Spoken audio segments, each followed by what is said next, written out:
В январе тоже подписываем соглашение с Артеком. Тоже, вы знаете, это международный, тоже детский центр Артек. Кто не знает Артек. Да, кто не знает Артек на самом-то деле. Это тоже для нас, правда, это просто огромное достижение. Мы считаем, что мы сможем выйти на такие, наши дети смогут выйти. Что это за соглашение? Что он определяет? Определяет, то есть наши дети могут ездить туда. Потом это не только будут там, не только это будет там образовательный отдых и так далее.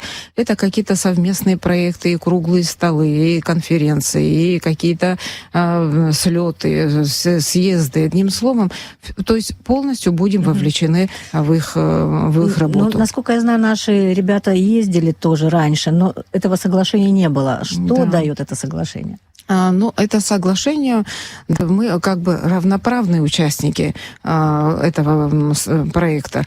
Мы можем активно принимать участие, притом это не единичные будут случаи, да. Знаете, путевка в Артек очень дорогая, то есть это тоже, это и какие-то скидки у нас появятся, и какие-то льготы у нас появятся. То есть мы сможем, наша молодежь будет активно участвовать на вот такой очень, да, довольно-таки серьезной площадке.